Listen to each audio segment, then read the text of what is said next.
کہ آدم علیہ السلام کو جب ساری چیزوں کے نام بتائے گئے اور سب کچھ علم دیا گیا اور پھر جنت میں رکھا گیا، جنت کیسی ہے؟ وہاں کسی چیز کی کمی ہے؟ کوئی چیز کی کمی نہیں، ساری نعمتیں ہیں، لیکن اس کے باوجود آدم علیہ السلام کو کچھ بے قراری تھی۔ کیوں؟ اس لیے کہ انسان جو ہے تنہا نہیں رہتا، انسان کو کوئی دوسرا انسان چاہیے۔ انس سے بنا ہے انسان، انس کہتے ہیں محبت کو، اس کے فطرت میں ہے، یہ کھچاؤ، دوسرے کے ساتھ اس کا کھچاؤ ہے، لگاؤ ہے، دوست بناتا ہی ہے، اکیلا نہیں رہے گا انسان۔ تو آدم علیہ السلام کو جو یہ بے قراری تھی وہ تنہا ہونے کی، پھر ایک دن اللہ رب العزت نے ان کی بائیں پسلی سے کچھ حصہ نکالا اور اس سے ایک عورت کو بنایا گیا، وہ حضرت حوا تھی۔ ہاں اتنی بات میں آپ کو بتا دوں، آدم علیہ السلام کی پیدائش وہ کس جگہ ہوئی اللہ بہتر جانے، کوئی تو جگہ ہوگی، لیکن عورت کی پیدائش تو جنت کے اندر ہوئی۔ کہاں ہوئی ہے؟ جنت کے اندر ہوئی ہے۔ ہاں جنت میں پیدا ہوئی ہے عورت، یہ اس کا مقام ہے، اور یہ جنتی چیز ہے۔ اللہ تبارک و تعالیٰ نے اس میں جو خوبصورتی رکھی ہے عورت کے اندر، وہ جنت کی کشش ہے۔ جب جوان حضرت حوا کو دیکھتے ہیں، آپ کو پتا ہے حضرت حوا دنیا کی سب سے خوبصورت عورتوں میں سے ایک ہے، سب سے خوبصورت تھی۔ آدم علیہ السلام ان کی طرف ہاتھ بڑھانے لگے، رب تعالیٰ کا حکم ہوا، آدم تمہارے لیے حلال نہیں، تم اس کا مہر ادا کرو، مہر ادا کرو۔ مہر دینا یہ جنتی قانون ہے، آج بھی ہمارے نکاح میں مہر رکھا جاتا ہے۔ آدم علیہ السلام نے عرض کیا کہ مولا میں یہاں کس چیز کا مالک ہوں، کیا چیز مہر میں دوں؟ رب تبارک و تعالیٰ نے فرمایا آدم تمہاری اولاد میں اخیر زمانے میں میرا ایک محبوب نبی پیدا ہوگا، جس کو آسمانوں میں احمد، زمینوں میں محمد کہا جائے گا۔ آدم تم اس پر 20 بار درود بھیجو، یہ حوا کا مہر ہو جائے گا۔ شیخ عبدالحق محدث دہلوی رحمۃ اللہ علیہ نے بھی اس کو لکھا ہے، آپ اندازہ کرو ہماری ماں کا مہر درود پاک ہے۔ ہماری ماں ہمارے باپ کے لیے حلال ہوئی تو درود کے صدقے میں حلال ہوئی، اور جس کو درود سے چھڑ ہے اسے سوچنا چاہیے کہ حلال ہونے کا طریقہ آدم علیہ السلام کے لیے حضرت حوا درود رکھا گیا۔ درود کے منکر تو کہاں جائے گا کہ اپنے ماں باپ کے بارے میں شک کرے گا؟ آدم علیہ السلام اس کے بعد حضرت بی بی حوا کو چھوتے ہیں، دونوں مزے سے رہ رہے تھے۔ قرآن میں اللہ فرماتا یا آدم اسکن انت وزوجک الجنت فکلا منہا حیث شئتما۔ رب فرماتا ہے تم اور تمہاری بیوی جنت میں رہو، جو چاہے کھاتے رہو، جہاں سے من کرے کھاؤ، جنت میں جنت میں گھومتے رہو، پھرتے رہو، ساری چیزیں تمہارے لیے اب حلال ہیں۔ لیکن رب نے فرمایا تھا وَلَا تَقْرَبَ هَذِهِ الشَّجَرَةَ، ایک درخت ہے اس کے قریب مت جانا، ایک درخت ہے اس کے قریب مت جانا۔ اللہ کی طرف سے منع تھا، وہ درخت کے قریب جانے کی ممانعت آئی تھی، تو ہوا کیا؟ ابلیس لعین جو بارگاہ سے مردود ہو گیا تھا، اب اس کی ڈیوٹی ہو گئی تھی کہ آدم علیہ السلام کو بہکائیں یا پھر ان کی ذریت کے خلاف کچھ نہ کچھ سازشیں کرتے رہے، اس کی ڈیوٹی ہو گئی تھی۔ اس وقت تک وہ فرشتوں میں بھی جاتا آتا تھا، جنت کے دروازے تک بھی پہنچتا تھا۔ روایات یہ بتاتی ہیں کہ ایک دن جنت کے قریب وہ گیا، آدم علیہ السلام اور حضرت حوا کو بلایا، کہا کہ تمہیں پتہ ہے اس درخت کے قریب جانے سے کیوں منع کیا گیا ہے؟ آدم علیہ السلام نے پوچھا کیا بات ہے؟ کہا اس درخت میں ایک پھل ہے، اگر تم کھا لو گے نا الا ان تکونا ملکین او تکونا من الخالدین، تم یا تو فرشتے بن جاؤ گے یا ہمیشہ جنتی بن جاؤ گے۔ ہاں اگر کھا لیے تو ہمیشہ کا ہو جائے گا، پکے ہو جاؤ گے، اس لیے تمہیں روکا گیا ہے، کھانے سے روکا گیا ہے کہ تم کنٹینیو نہ ہو جاؤ، یہاں پہ ہمیشہ کے نہ ہو جاؤ۔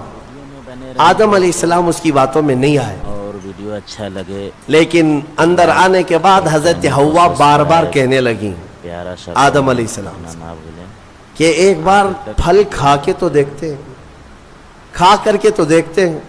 حضرت آدم علیہ السلام نے منع کیا, رب تبارک و تعالیٰ نے قریب جانے سے منع کیا ہے, وَلَا تَقْرَبَ هَذِهِ الشَّجَرَةَ. اب یہاں پر شیطان نے ایک لاجک سکھائی, منطق. ہاں قریب جانے سے منع کیا نا, درخت کا پھل کھانے سے تھوڑی نا منع کیا. تو حضرت بی بی حوا نے پھل توڑ کر کے آدم علیہ السلام کو بھی پیش کیا, خود بھی کھائیں.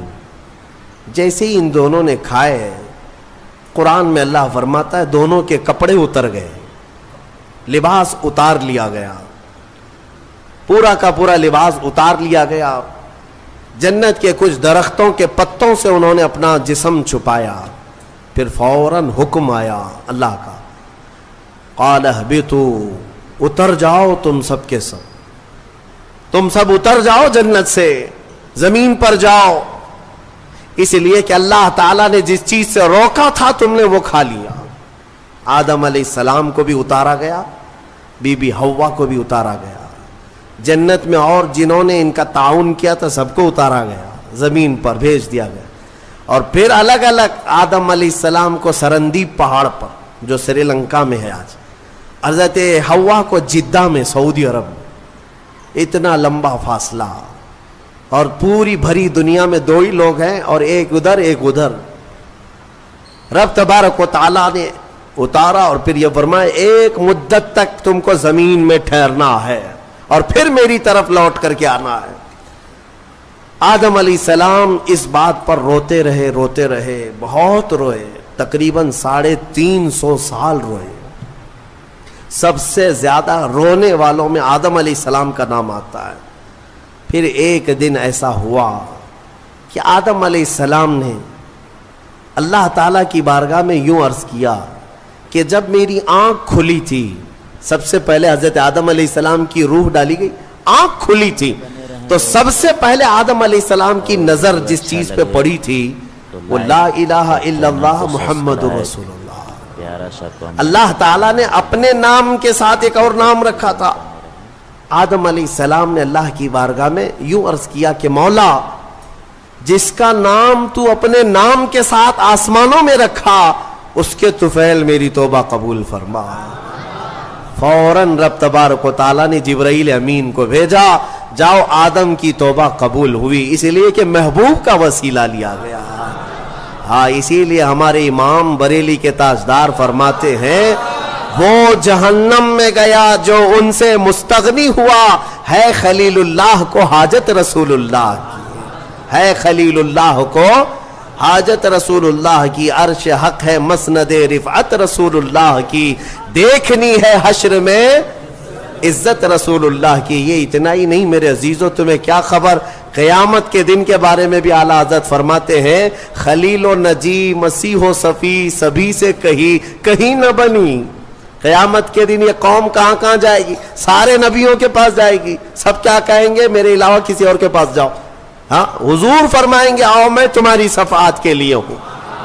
اس کو اعلیٰ حضرت فرماتے ہیں خلیل و نجی مسیح و صفی سبھی سے کہیں نہ بنی, یہ بے خبری کی خلق پھری کہاں سے کہاں تمہارے لیے.